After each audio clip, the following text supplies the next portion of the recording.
성경 말씀 보도록 하겠습니다. 사도행전 9장 28절부터 31절 한 절씩 교독하겠습니다. 사울이 제자들과 함께 있어 예루살렘에 출입하며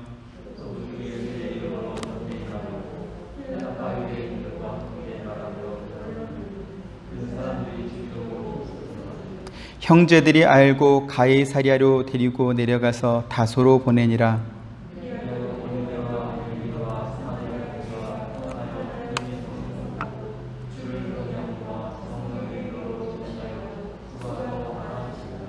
아멘. 앞을 보지 못하는 상태로 다메섹에 들어왔던 사울이 아나니아라고 하는 제자를 만나 안수를 받고 세례를 받습니다. 그리고 그 후에 예수가 하나님의 아들이심을 다메섹을 다니면서 전하기 시작했습니다. 다메섹에 살던 유대인들은 사울의 갑작스러운 변화를 보면서 당황스러워하다가 급기야는 사울을 죽이기로 작정을 하고 밤낮으로 성문을 지키고 있었습니다. 다메섹에 사는 믿는 형제들이 사울을 살리기 위해서 광주리에 사울을 담아 성벽에서 달아내립니다. 그리고 사울은 그 길로 예루살렘으로 도망가게 되지요. 예루살렘으로 돌아온 사울이 이제 예수 믿는 제자들을 만나서 사귀기를 원했지만, 그러나 예루살렘에 있던 제자들은 사울의 회심을 믿지 못하게 되었습니다. 그게 당연하겠죠.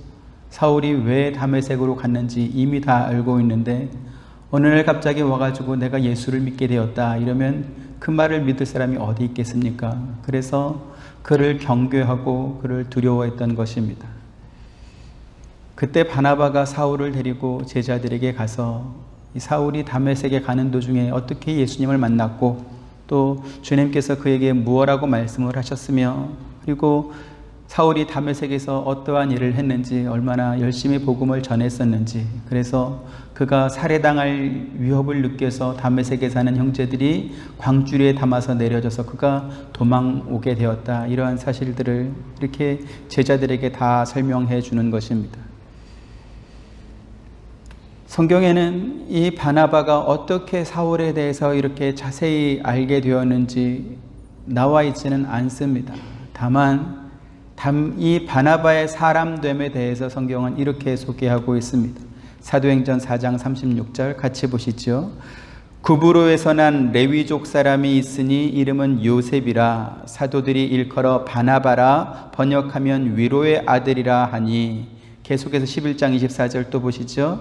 바나바는 착한 사람이요 성령과 믿음이 충만한 사람이라, 이에 큰 무리가 죽게 더하여지더라, 이랬습니다.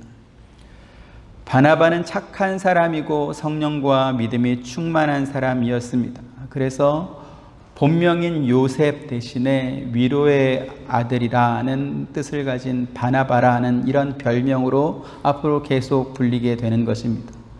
그만큼 바나바는 당시 성도들에게 신임을 받았던 사람이라는 것이죠. 아마도 이 바나바는 사울이 자기에게 와서 하는 그러한 이야기를 정말 진심으로 그대로 받아주었고 또 믿어주었던 것으로 보입니다. 그리고 단지 말로만 한번 편들어서 다메섹에서 그런 일이 있었대, 그냥 믿어주면 안 될까, 이렇게 말한 것이 아니라 바울을 데리고 함께 전도 여행을 다니면서 그가 복음 전도자로 든든히 설 수 있는 조력자가 된 사람이 바로 바나바였습니다. 이처럼 바나바의 도움으로 초대교회의 일원이 된 사울은 다메섹에서처럼 예루살렘에서도 다른 형제들과 함께 다니며 예수 이름을 전하기 시작했습니다. 또 헬라파 유대인들 앞에서 예수에 관하여서 변증하는 이러한 일도 하게 되는 것이죠.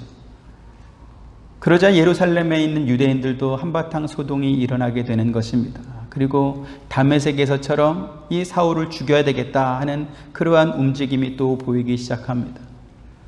그러자 그러한 사실을 눈치챈 예루살렘의 형제들이 사울을 가이사랴로 또 다시 다소로 이렇게 피신시키는 모습이 오늘 보면 30절까지 기록된 내용입니다. 오늘 우리가 중점적으로 살펴보려고 하는 내용은 31절 말씀입니다. 같이 한번 보시죠. 그리하여 온 유대와 갈릴리와 사마리아 교회가 평안하여 든든히 서가고 주를 경외함과 성령의 위로로 진행하여 수가 더 많아지니라 이랬습니다.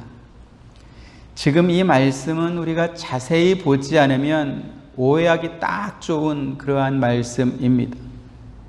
여기 지금 그리하여 이렇게 말씀하고 있죠. 문맥상 이렇게 보면 예루살렘과 다메섹에 있던 성도들을 핍박하는 데 앞장섰던 이 대장 사울을 어찌됐든 다소라고 하는 예루살렘에서 아주 멀리 떨어진 곳까지 보냈다. 이 사울이 진짜 진심으로 회심을 했는지 아니면 가짜로 지금 회심한 척 하는지 확실하진 않지만 어쨌든 이 대장 사울을 멀리까지 보내버렸으니 더 이상 이제 우리가 사울로 인해서 걱정할 것 없다. 이렇게 보입니다. 아니면 사도행전의 진정한 주인공이라고 말할 수 있는 이 바울이 드디어 회심해서 복음을 전하기 시작했기 때문에 이제는 그 수도 많아지고 또 교회가 든든해졌다 이렇게 보이기도 합니다. 그러면 정말 그러한 뜻일까? 두 가지 모두 성경이 말하고자 하는 바와는 거리가 멉니다. 그런 뜻과는 관계가 없다라는 것이죠. 먼저는 바울이 본격적으로 복음을 전하는 이 사도의 일을 하기 전에 예루살렘에 이미 핍박이 있었습니다. 헤롯 왕이 유대인들의 환심을 사기 위해서 당시 예루살렘 교회의 대표로 있었던 요한의 형제 야고보를 칼로 죽이는 그러한 일이 있었던 것이죠. 사울이 예루살렘에 있든 없든 상관없이 교회를 향한 핍박은 계속 있었다라는 것입니다. 그래서 사울을 다소까지 보내버렸기 때문에 교회가 평안해지고 든든해진 것은 아니었다라는 것을 우리가 알 수 있습니다. 그러면 바울이 전도를 열심히 해서 교회가 든든해지고 그 수가 많아졌을까요? 그것도 아닙니다. 왜냐하면 사도행전 11장까지 이 바울의 이름은 여전히 사울이었습니다. 그러니까 바울이 본격적으로 복음 활동을 시작하지 않았다라는 것이죠. 사도행전 11장 25절 26절 바나바가 사울을 찾으러 다소에 가서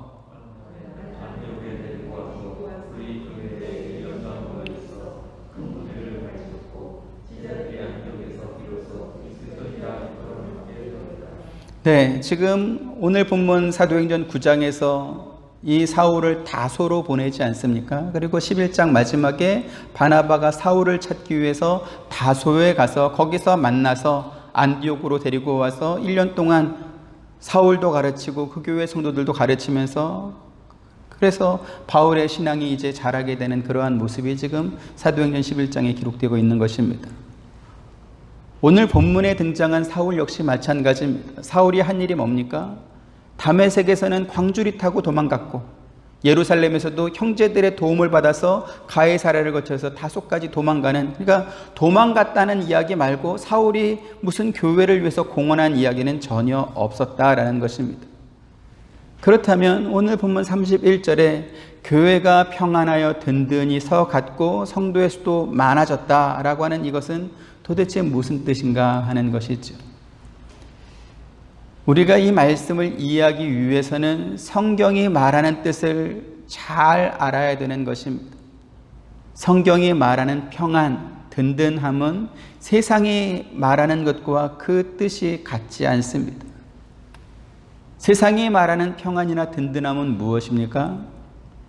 사는 동안 걱정할 것 없고 또 어떤 돌발적인 예측하지 못한 상황이 갑자기 들이닥치다 할지라도 평정심을 잃지 않을 만큼 창고가 넉넉한 상태, 그런 것이 아마 평안함 혹은 든든함일 것입니다. 하지만 성경이 말하는 평안과 든든함은 무엇입니까? 세상의 창조주이시며 역사의 주관자이신 하나님께서 우리와 함께 하신다. 이것이 성도가 갖는, 또 성경이 말하는 평안과 든든함이다 라고 하는 것입니다. 우리가 이 차이를 이해하지 못하면 세상의 우상의 종교와 다를 바 없는 그러한 신앙생활을 하게 될 것입니다. 성경은 너희가 예수만 잘 믿으면 세상에서 걱정할 일이 사라진다. 무슨 일을 하든지 매사에 성공하고 만사 형통할 것이다. 이렇게 말씀하지 않습니다. 오늘 본문의 기록만 봐도 예수 믿는 것을 앞장서서 핍박하던 사람이 다메섹으로 가던 길에서 예수님을 만났습니다. 그리고 극적으로 예수님의 제자가 되지요. 우리가 종교를 믿음으로 갖는 일반적인 기대의 관점에서 본다고 한다면 사울이 세상의 창조주이시며 구원자이신 예수님 편이 되었기 때문에 이제부터는 그의 앞길에 꽃길만 펼쳐질 것 같습니다. 게다가 사울은 그의 적극적인 성품을 따라 예수를 믿게 되자마자 벌써 밖으로 나가서 예수가 하나님의 아들이심을 증거하는, 만나는 사람마다 붙잡고 복음을 전하고 반대파 유대인들에게는 예수님을 변증하는 이 일에 정말 최선을 다했던 열심 있는 신앙생활을 하는 그러한 사람이었습니다. 하지만 그 결과가 어떻게 되었습니까? 가는 곳마다 그를 죽이려고 하는 사람들이 있었다라는 것이죠. 그래서 뒤이어 나오는 말씀이 뭐죠? 사울이 형제들의 도움을 받아서 도망쳤다라는 이야기가 따라 나오는 것입니다. 그래서 사울의 관점에서 본다면 그가 당한 현실은 세상이 말하는 평안이나 든든함과는 거리가 멀어도 한참 멉니다. 그래서 우리는 하나님께서 성경을 통해 우리에게 말씀하신 이 평안과 든든함의 뜻을 잘 이해해야 하는 것입니다. 결론부터 말씀을 드리면 성경의 모든 사건과 또 그것들을 통해서 우리에게 주시는 하나님의 뜻은 인간을 구원하려고 하는 하나님의 하나님 되심에 관한 그러한 내용입니다. 성경의 각종 기적과 표적이 등장하는 이유가 무엇입니까? 하나님의 하나님 되심을 나타내 보이는 것입니다. 성경에 이스라엘의 승리와 영광이 기록된 것은 무엇을 의미합니까? 그들의 편이 되어주신 하나님의 위대하심을 드러내는 것입니다. 선지자들이 우상을 섬기고 언약을 깨뜨리고 죄를 범하는 이스라엘 향해서 그들의 심판과 멸망을 예언하는 이유는 또 무엇입니까? 거룩하신 하나님께로 돌아와라 라는 것을 가르쳐주기 위해서 그와 같은 예언을 했던 것입니다. 하지만 이스라엘이 선지자들의 말을 듣지 않고 계속 우상을 섬기고 죄를 범하다가 결국 나라가 망하고 말지 않습니까? 그럼에도 불구하고 하나님께서 포로로 끌려간 이스라엘 백성들에게 회복을 약속하시고 메시아를 보내주겠다고 예언해 주신 그 이유도 그들의 아버지 되신 하나님의 하나님이심을 가르쳐 주는 것이었습니다. 하나님의 외아들인 예수 그리스도께서 세상에 오셔서 십자가의 죽음을 당하심으로 우리가 받아야 될 죄의 형벌을 대신 받으신 이유는 또 무엇입니까? 자기 아들도 아끼지 않으시고 사람을 구원하길 원하는 하나님의 뜻에 순종하셨기 때문에 그와 같은 일을 당하신 것입니다. 그래서 창세기부터 요한계시록까지 성경의 모든 내용이 무엇을 말씀하나요? 하나님의 형상과 모양으로 창조된 사람과 함께하길 원하시는 그 하나님의 사랑과 은혜에 관한 내용이 성경의 모든 것입니다.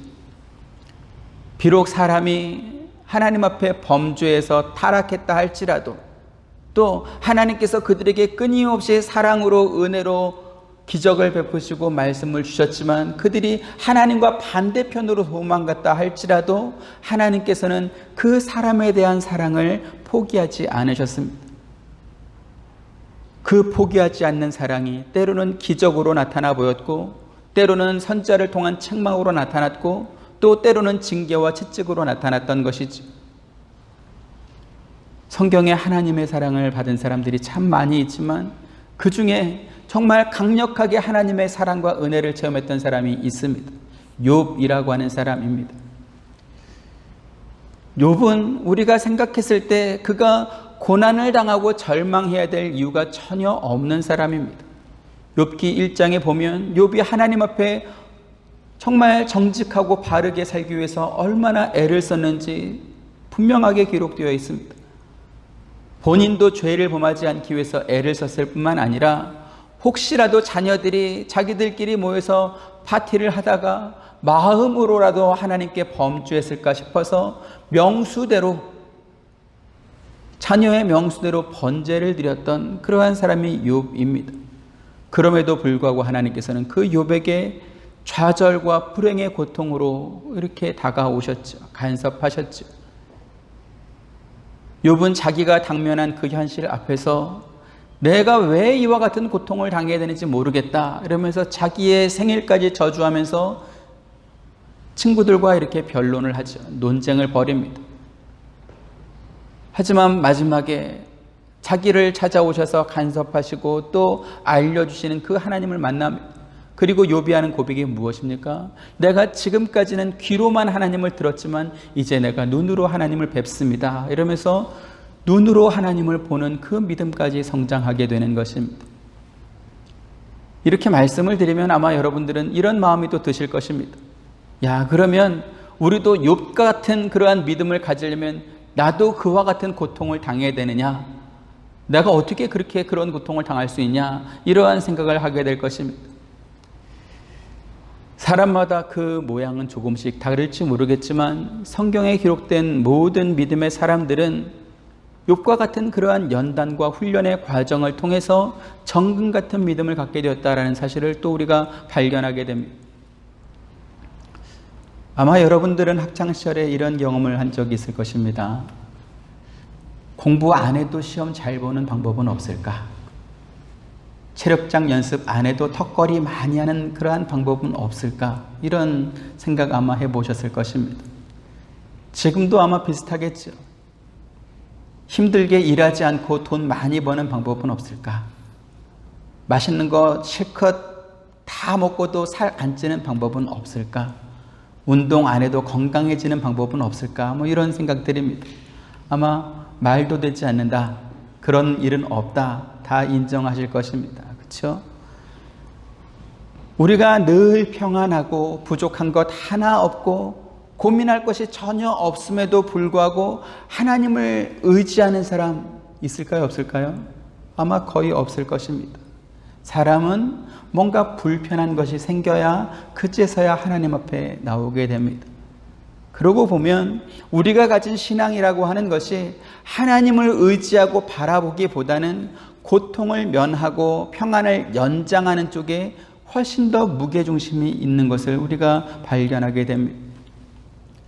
오늘 보면 31절에 그리하여 온 유대와 갈릴리와 사마리아 교회가 평안하여 든든히 서갔다 이렇게 말씀하고 있습니다. 자, 그러면 정말 온 유대와 갈릴리와 사마리아의 그 교회가 평안하고 든든했습니까? 이것은 그들이 맞닥뜨린 현실이 평안하고 든든했다 그러한 의미가 전혀 아닙니다. 베드로와 요한이 성전 미문 앞에 앉아서 구걸하고 있던 나면서부터 안진뱅이 된 사람을 고쳐주었습니다.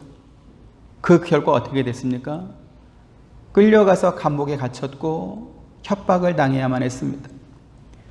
사도들이 복음을 전하면서 예루살렘 부근에 병든 사람과 귀신 들린 사람을 고쳐주었습니다. 그래서 어떻게 되었죠? 붙잡혀가서 채찍으로 맞았습니다.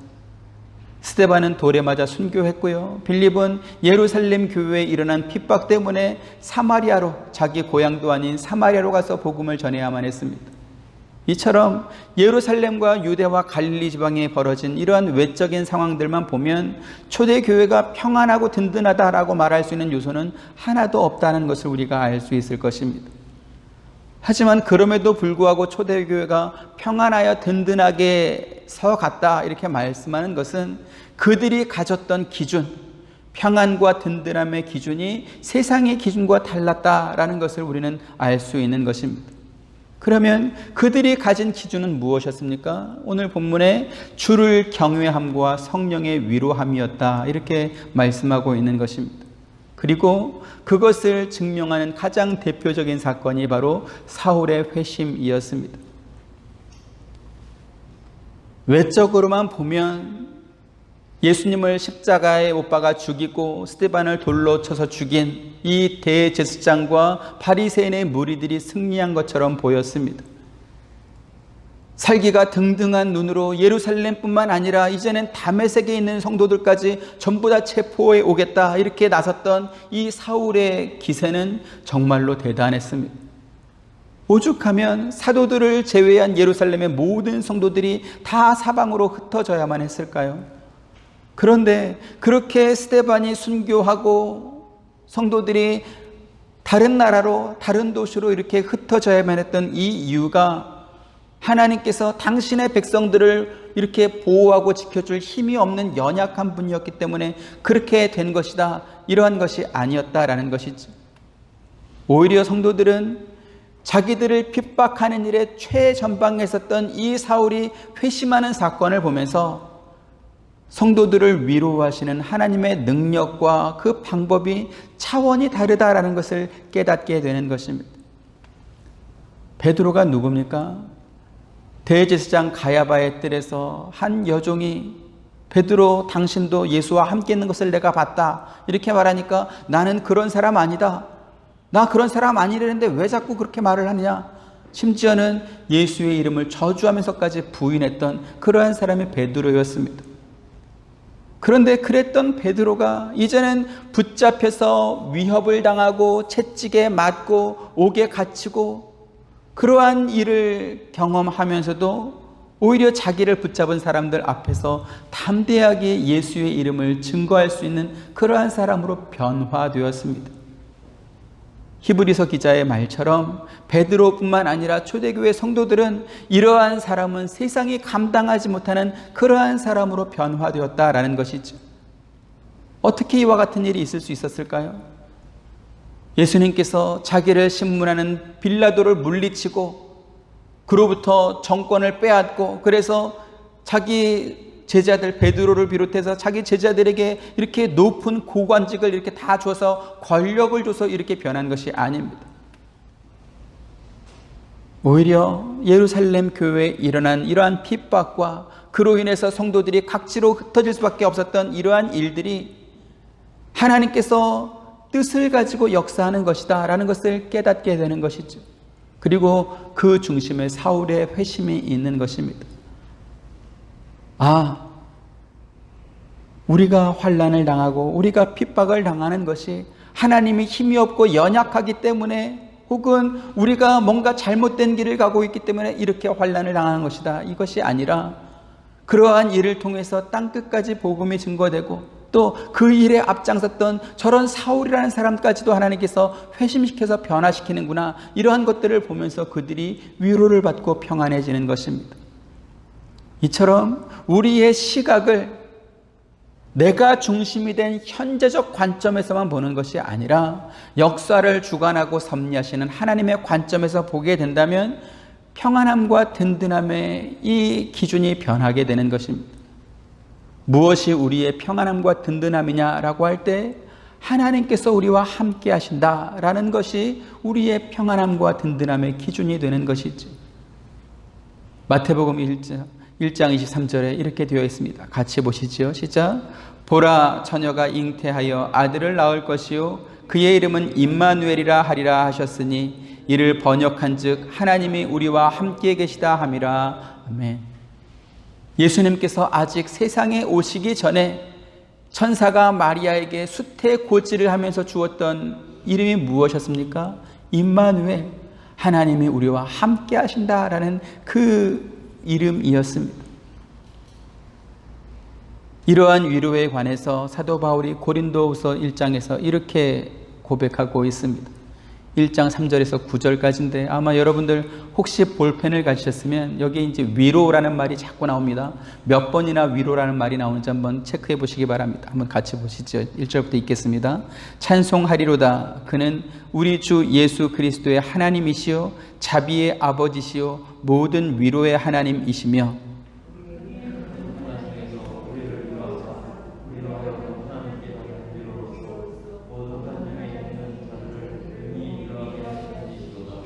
그리스도의 고난이 우리에게 넘친 것 같이 우리가 받는 위로도 그리스도와 말미암아 넘치는도다.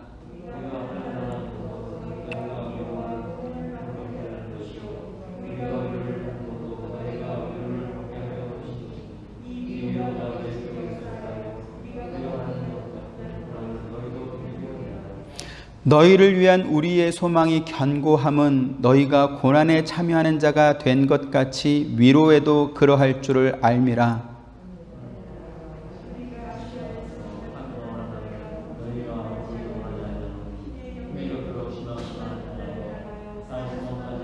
같이 우리는 우리 자신이 사형 선고를 받은 줄 알았으니 이는 우리로 자기를 의지하지 말고 오직 죽은 자를 다시 살리시는 하나님만 의지하게 하심이라. 아멘. 바울이 고린도 교회에 하나님을 소개하면서 그는 우리 주 예수 그리스도의 하나님이시요 자비의 아버지시요 모든 위로의 하나님이시다, 이렇게 말씀하고 있습니다. 그러면서 하나님께서 주시는 위로에 관해서 몇 번 지금 말합니까? 10번 반복해서 설명하고 있습니다. 바울처럼 믿음이 좋고 하나님의 일을 열심히 한 사람에게 하나님께서 함께 해주시기 때문에 언제나 위로가 넘치고 늘 평안하고 늘 이렇게 든든했을 것 같습니까? 사도행전 9장 12절에 보니까 19장 12절에 보니까 이렇게 되어 있습니다. 같이 보시죠. 심지어 사람들이 바울의 몸에서 손수건이나 앞치마를 가져다가 병든 사람에게 얹으면 그 병이 떠나고 악기도 나가더라, 이랬습니다. 이 정도 능력을 가졌으면 천하의 바울을 대적할 만한 사람은 아무도 없을 것 같습니다. 하지만 바울이 직면한 현실은 뭐죠? 힘에 겹도록 심한 고난을 당했고 살 소망까지도 끊어지고 자신이 사형 선고를 받은 줄 알 만큼 그렇게 힘겹고 고난스러운 그러한 삶을 살았다라는 것입니다. 여러분, 이것이 이해가 되십니까? 바울처럼 자기 인생을 전체를 하나님께 드려서 충성한 사람도 많지 않을 것입니다. 그럼에도 불구하고 바울은 마치 사형 선고를 받은 사람처럼 그렇게 세상을 살았다라는 것입니다. 만약 우리가 이러한 고통을 당한다고 한다면 하나님께 이렇게 말할 것입니다. 하나님, 참 해도 너무하십니다. 하나님이 살아계신다면 어떻게 나한테 이렇게 하실 수 있습니까? 내가 하나님을 위해서 어떻게 했는데요? 이렇게 말했을 것입니다. 그런데요, 이 바울은 힘에 겹도록 심한 고난 속에서 살 소망까지 끊어질 것 같은 그러한 어떤 현실 속에서 하나님의 위로를 발견하고 있습니다. 그러면서 바울이 고백하는 말이 무엇입니까? 이는 우리로 자기를 의지하지 말고 오직 죽은 자를 다시 살리시는 하나님만 의지하게 하려 하심이라, 이렇게 말씀하고 있는 것입니다. 성도가 가져야 할 평안과 든든함의 근거, 그 기반이 바로 여기에 있는 것이지. 죽은 자를 다시 살리시는 하나님만 의지하는 것입니다. 아마 여러분들은 이런 말씀에 공감할 것입니다. 사는 게 만만하냐? 사는 것은 절대로 만만하지 않습니다. 사람마다 굴곡과 파도가 있는 그러한 삶을 살고 있습니다. 그럴 때 어떤 사람들은 자기를 그러한 폭풍 속으로 이끌어간 어떤 사람들을 원망하고 불평할 것입니다. 또 어떤 사람은 그 현실을 감당하지 못하고 스스로 파산하게 되는 그러한 사람도 있을 것입니다. 그런데 여러분, 성경을 보시면 위대한 믿음을 가진 사람들 중에서 굴곡과 파도가 없이 살았던 사람들은 없습니다. 하는 일마다 성공하고 승승장구했던 그러한 사람도 보이지 않습니다. 그런데 인생 최악의 순간이라고 할 만한 그러한 순간에서 그들과 함께 하시는 임마누엘의 하나님을 만나고 그 하나님으로부터 위로를 받고 회복하는 그러한 이야기들이 성경에는 너무나 많이 있습니다. 그것이 바로 성경이 우리에게 주시는 위로라는 것이죠. 구약 성경에 많은 선자들이 등장하고 있지만 그 중에 한 사람을 꼽으라고 하면 엘리야 선자를 또 꼽을 수 있겠습니다. 엘리야가 누굽니까? 예수님께서 베드로와 요한과 야고보를 데리고 변호산에 올라갔었을 때 모세와 함께 예수님을 만났던 사람이 바로 엘리야 선지자입니다. 이 엘리야는 갈멜산에서 바알과 우상의 선지자 850명과 기도 대결을 해서 그 기도 대결에서 승리한 뒤에 이 바알과 아세라의 선지자 850명을 기손 시냇가에 끌고 와서 거기서 다 죽였던 하나님께서 가장 미워하시는 우상을 섬기는 제사장들을 다 죽인 사람입니다. 그런가 하면 그가 기도했을 때 3년 6개월 동안 이스라엘에 비가 오지 않다가 비로소 비가 오게 되는 그러한 능력의 기도를 했던 사람이 바로 이 엘리야 선지자입니다. 그런데 아합으로부터 이 같은 소식을 들은 그의 부인 이세벨이 엘리야에게 사신을 보내죠. 뭐라고 보냅니까? 네가 죽인 그 선지자들처럼 내가 너를 죽이겠다, 이러한 사신을 보내는 것입니다. 이 말을 듣고 엘리야는 광야로 피신을 갑니다. 도망을 짓죠. 하나님께서 미워하시는 우상의 선지자를 모두 죽였습니다. 3년 6개월 동안 비가 내리지 않는 이스라엘에 비가 내릴 수 있도록 기도했습니다. 선지자로서 엘리야는 정말로 훌륭하게 일을 잘했던 사람입니다. 그런데 그 결과가 어떻게 되었습니까? 살해의 위협을 받고 광야로 도망가야만 했습니다. 그리고 그곳에서 엘리야는 하나님께 이렇게 기도하고 있습니다.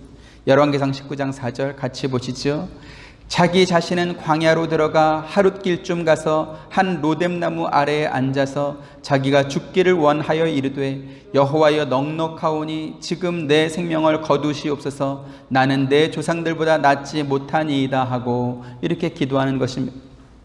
엘리야가 얼마나 힘들었으면 하나님 앞에 죽기를 자원하면서 여호와여 넉넉하오니 지금 내 생명을 거두어 가옵소서, 이러한 기도를 했을까요? 그런데 하나님께서는 이렇게 절망하고 낙심해 있는 이 엘리야를 찾아와서 위로해 주고 있습니다. 열왕기상 19장 5절에 7절 한 절씩 보시죠. 로뎀나무 아래에 누워 자더니 천사가 그를 어루만지며 그에게 이르되 일어나서 먹으라 하는지라.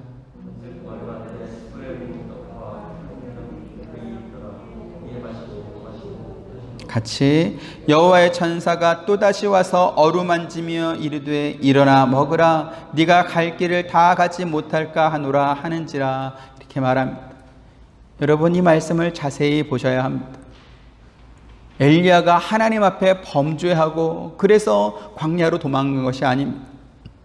하나님께서 기뻐하시는 일, 선지자로서 마땅히 해야 할 일을 정말로 잘 수행했음에도 불구하고 그는 살해 위협을 받게 되었고 결국 광야까지 도망가서 거기서 하나님 앞에 죽기를 자처하고 있는 것이죠. 그런데 하나님께서 천사를 보내어 그를 어루만지시면서 떡과 물을 주며 먹으라고 말합니다. 엘리야가 일어나서 떡과 물을 먹은 뒤에 다시 누워 잠이 듭니다. 우리도 심한 몸살을 앓거나 몸이 많이 아플 때 이렇게 누워서 자지 않습니까? 음식을 조금 먹더라도 바로 또 누워서 자는 것이죠. 자는 것밖에 할 수 없는 그러한 상황이 지금 엘리야의 상태였다라는 것이죠. 하나님께서 또다시 천사를 보내서 엘리야에게 떡과 물을 주면서 먹고 일어나 힘을 얻으라고 말씀하고 있습니다. 여기 지금 어루만지며 라는 이 말씀이 참 재미있습니다. 이 말의 히브리어의 원어의 의미는 뭐냐면 어루만지는 그 대상이 나에게 속한 존재이다 라는 그러한 의미입니다. 엘리야가 살 소망까지 다 잃어버리고 하나님 앞에 죽기를 자원하며 누워있을 때 하나님께서 엘리야를 찾아오셔서 그를 어루만지면서 위로를 주고 있습니다. 뭐라고요? 너는 내 것이다. 내게 속해 있다. 이제 음식을 먹고 기운을 차려 일어나라. 내가 너와 함께 가겠다. 이러한 말씀을 지금 주고 있는 것입니다. 오늘 저와 여러분들도 이와 같은 위로받기를 주님의 이름으로 축원드립니다. 혹시 말할 수 없는 고민이 있으십니까? 혹시 내가 무슨 하나님 앞에 큰 죄를 졌길래 이러한 일을 당하는가 그렇게 생각되십니까? 그때가 바로 하나님 만날 때임을 기억하시길 바랍니다. 그때가 바로 하나님께서 찾아오셔서 여러분들을 어루만지시면서 너는 내 것이다 이 말씀을 들을 때인 줄 기억하시길 바랍니다. 그래서 성경이 뭐라고 말하지요? 이는 우리로 자기를 의지하지 말고 오직 죽은 자를 다시 살리시는 하나님만 의지하게 하심이라. 이 말씀 여러분 기억하시길 바랍니다. 지난 시간에 또 말씀드렸던 것처럼 하나님께서는 우리 인간이 이룬 업적이나 무슨 성과에 관심을 두는 것이 아니고 우리 자신이 하나님께로 돌아오는 것, 그것을 원하시고 기뻐하시는 분이신 것입니다. 하나님께서 사람을 창조하신 목적이 무엇입니까? 영원토록 그들과 함께하기 위함이었습니다. 인간이 하나님 앞에 범죄하여 하나님 앞에 쫓겨나게 되었죠. 그리고 하나님의 영광을 볼 수 없게 되었습니다. 하나님을 만나고 싶어도 죄 지은 인간은 하나님 앞에 나올 수 없는 그러한 존재가 되고 말았습니다. 그래서 하나님께서 당신이 사랑하시는 사람들, 자신의 형상과 모양으로 지은 이 사람이 언제든지 하나님 앞에 나와서 하나님과 만날 수 있게 하도록 하기 위해서 당신의 아들 예수 그리스도를 세상에 보내신 것입니다. 예수님께서 하늘 영광을 포기하고 낮고 천한 사람의 몸을 입고 이 땅에 오신 이유가 무엇입니까? 우리를 구원하려는 하나님의 뜻을 이루기 위해 오신 것이었습니다. 그래서 이제 우리들은 이 그리스도 예수로 말미암아 임마누엘 되시는, 우리와 함께 하시는 그 하나님과 영원토록 함께 할 수 있게 된 것입니다. 이것이 바로 우리가 평안하고 든든할 수 있는 유일한 이유요, 근거요, 기초이다 라는 사실 여러분 기억하시길 바랍니다. 앞서 우리가 엘리야를 통해서도 살펴봤던 것처럼 우리가 이 땅에 남아서 해야 할 일이 있다면 하나님께서 우리를 어루만지면서 우리에게 힘과 위로를 주실 것입니다. 만약 우리가 이 땅에서 해야 할 일을 다 끝나고 우리의 수고가 마쳤다면 영원한 천국에서 아버지 하나님과 함께 평안과 위로를 얻으며 살게 될 것입니다. 그래서 어떤 방법이 되었든지 우리는 든든할 수밖에 없고 평안할 수밖에 없는 것입니다. 우리가 해야 할 일이 남았다면 하나님께서 어루만지며 위로해 주시며 떡과 물을 주실 것이고, 우리가 해야 될 일이 다 끝났다면 영원한 천국에서 하나님과 함께 지내며 그분으로부터 직접적인 위로와 평안을 받게 될 것입니다. 그런데 또 이렇게 말씀을 드리면 이렇게 하나님을 오해하곤 합니다. 그래, 맞지. 인간이 뭘 하면 하나님을 만족시킬 수 있겠어? 성공이든 실패든 중요한 게 아니야. 우리는 그냥 살면 돼. 하나님께서 알아서 다 할 거야. 이렇게 운명론적으로 또는 어찌되든 상관없다는 그러한 식으로 엇나가고 맙니다. 그런데 이런 종류의 생각은요, 하나님의 주권과 섭리를 인정하는 그러한 신앙의 자세가 아닙니다. 하나님께서 온 천하 만물의 주인이시고 주관자이신 것을 깨달은 다윗이 시편 139편에서 이렇게 또 자신의 신앙을 하나님께 고백하고 있습니다.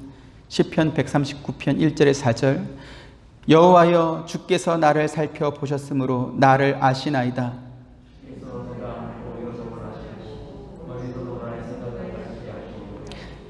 나의 모든 길과 내가 눕는 것을 살펴보셨으므로 나의 모든 행위를 익히 아시오니.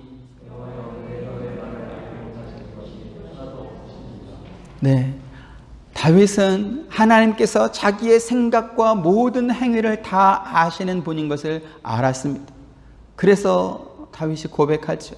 저는 하나님을 잘 압니다. 하나님은 비록 멀리 계셔도 내 생각을 다 아시고 내가 앉고 일어서는 것과 내가 어디에 눕고 어디를 돌아다니는지 하나님께서는 모두 다 알고 계신다. 저는 그 사실도 알고 있습니다. 이렇게 지금 고백하는 것입니다. 그래서 이렇게 하나님께서 자기가 하는 모든 것을 다 알고 계시는 것을 알기 때문에 다윗이 정말로 하나님 앞에서 늘 바르고 정직하게 그렇게 살았습니까? 그렇지 않았습니다. 자기에게 충성하는 부하 장수의 아내를 빼앗고 그 장수는 전쟁터에 보내서 죽여버렸습니다. 그러한 죄를 짓고도 자기가 죄를 지었다는 사실조차도 인식하지 못했던 사람이 바로 이 다윗입니다. 그래서 다윗이 마지막에 하나님께 또 이렇게 고백하죠. 23절 24절, 하나님이여 나를 살피사 내 마음을 아시며 나를 시험하사 내 뜻을 아옵소서.